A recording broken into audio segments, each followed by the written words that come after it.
सोलापूर शहरामध्ये झालेल्या रात्रभर मुसळधार पावसामुळे जे आहे ते सोलापूर शहरातील पूर्व भागामध्ये विशेषतः अक्कलकोट रोडवरील वज्रेश्वरी नगर, व्यंकटेश नगर या भागामध्ये नागरिकांच्या घरामध्ये पाणी घुसलेलं आहे आणि त्यामुळे महापालिका आयुक्तांकडून या सर्व ठिकाणांची पाहणी केली जाते आणि उपाययोजनांसाठी प्रयत्न केले जातात। सर, खरं तर सोलापूर शहरामध्ये पहिल्यांदाच इतक्या मोठ्या प्रमाणात नागरी वस्तीमध्ये पाणी शिरलेलं आहे। अगदी अक्कलकोट सोलापूर हायवेवरच्या 200 मीटर 100 मीटर अंतरावर सुद्धा नागरी वस्तीत पाणी शिरलेलं आहे।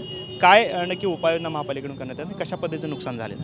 याच्यामध्ये काय झालं, रात्री जवळजवळ 12 ते 3च्या दरम्यान जवळ 3 तास जवळजवळ 100 मिलीमीटरच्या आसपास पाऊस आहे। म्हणजे आपण नॉर्मली सरकारी डेफिनेशन जास्त आहे त्याच्यामध्ये 65 मिलीमीटरच्या वर असेल तर आपण त्याला अतिवृष्टी म्हणतो। ॲक्च्युली खूप मोठ्या प्रमाणात पाणी आहे। तर काही ठिकाणी आता समजा नवीन जे बांधकाम झालेले आहेत, आता या ठिकाणी पूर्वी आता हायवेला 2-3 ठिकाणी आम्हाला आढळून आलं की तिथे क्रॉस ड्रेनेजची पाईप्स छोट्या आकाराचे आहेत। ते आता आम्ही आज त्या हायवे डिपार्टमेंटला कळवतो आहोत आणि तात्पुरत्या स्वरूपात लोकांना जे रेस्क्यू असेल आणि पाणी काढण्यासाठी जे काही तयारी करतो ते आम्ही हे करत आहोत। आणि लाँग टर्ममध्ये ह्याचं आपल्याला परत भविष्यात पाणी जाण्यासाठी सगळ्यात महत्त्वाचं आहे की पाणी जाण्यासाठी जे नॅचरल पद्धतीनं जे काही क्रॉस ड्रेनेज पाहिजेत ते क्रिएट करण्यासाठी आम्ही त्यांना कळवू। आणि आता आजच्या घडीला मला वाटतं हा विशेषतः हे जे पूर्व भाग जो आहे आपला बीडी घरकुल आहे, शेळगी आहे आणि अक्कलकोटचा रोड आहे, त्याच्यामध्ये आज आम्ही शाळांनासुद्धा सांगितलं की शक्यतो शाळा बंद ठेवा या भागातल्या। आमच्या शिक्षणाधिकाऱ्यांनी सूचना दिलेल्या आहेत आणि नागरिकांनासुद्धा म्हणजे ज्यांच्या घरात पाणी सुटलेलं आहे तर जिल्हाधिकारी साहेबांना मी विनंती केलेली आहे याच्यामध्ये जे काही पंचनामे करून ज्यांच्या घरात पाणी घुसले ते सुरू करण्याचे सांगितलेलं आहे। नागरिकांच्या अनेक हाल होत आहेत, कारण रात्री 1:30-2 वाजल्यापासून नागरिक घराबाहेर आहेत।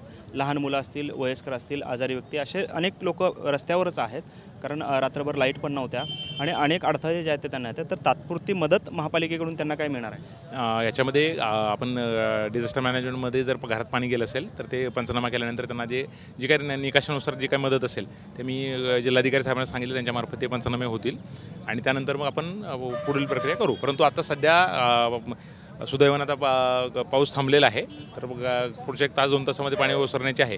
परंतु काही ज्या ठिकाणी आपल्याला क्रॉस ड्रेनेज असेल, काही ठिकाणी काही लोकांनी अवैध बांधकामं केलेले आहेत त्याच्यासुद्धा नोटीस आम्ही इश्यू करत आहोत। खरं तर अतिक्रमणामुळे हे सर्व प्रश्न जे आहेत ते निर्माण झालेत असं नागरिकांचं, स्थानिकांचं मत अनेक ठिकाणी पाहायला मिळतं। मित्रनगर असेल, अगदी इकडे विडी घरकुल असेल, वज्रेश्वरी नगर असेल, अक्कलकोट रोड, अतिक्रमणांवरती काही कारवाई या पुढच्या कालावधीमध्ये होईल का? कारण हे सातत्याने निर्माण होते परिस्थिती। विशेषतः नागरिकांना पण ते आम्ही सांगितले की आता ऑलरेडी आपण मागच्या महिन्यामध्ये ज्या अडचणी निर्माण झाल्या होत्या ना, तर आपण ऑलरेडी नवीन बांधकामामध्ये जे आपले नैसर्गिक नाल्याचे प्रवाह आहेत ते पाहूनच बांधकाम परमिशन इश्यू करायला सांगितलेलं आहे। आणि जर जुने काही झाले असतील तरीसुद्धा आपण ते नागरिकांना ते सांगितले की आपण येताना जर आमच्याकडं थोडासा अभ्यास करून त्याच्यामध्ये जे काही नैसर्गिक नाल्याच्या प्रवाहाच्या मध्ये, कारण आपल्याकडे जे जुने मोजणी झालेले नकाशे असतात, गाव नकाशे, त्याच्यामध्ये नाले आपल्याला दर्शवलेले असतात। तर बऱ्याच वेळा काही जे विकासक वगैरे असतात ते त्याचे प्रवाह बदलतात आणि नॅचरल पद्धतीनं त्याच्यामुळे पाण्याचा प्रेशर क्रिएट होतो आणि त्याच्यामुळे मग घरात पाणी जाण्याची शक्यता नाकारता येत नाही। तर असं कुठेही असेल तर त्यांना आमच्या जे संबंधित इंजिनियर्स आहेत त्यांच्या लक्षात आणून द्या, आपण नक्कीच कारवाई करू त्याच्यावर।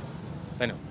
तर हे होते महापालिका आयुक्त डॉक्टर सचिन ओंबासे। आणि या संपूर्ण भागामध्ये काही ठिकाणी अतिक्रमण झालेले आहेत, त्यामुळे पाणी जे आहे ते साचण्याची परिस्थिती निर्माण झाल्याचं चित्र पाहायला मिळतं आणि अतिवृष्टी रात्री जे आहे ते जवळपास 3 तासामध्ये 108 मिलीमीटरपेक्षा अधिक पाऊस झाल्यामुळे ही परिस्थिती जी आहे ती ओढवल्याचं माहिती महापालिका आयुक्तांनी दिली आपल्याला पाहायला मिळते। कॅमेरामन विनोद उमनाबादकरसह सागर सुरवसे, TV9 मराठी, सोलापूर।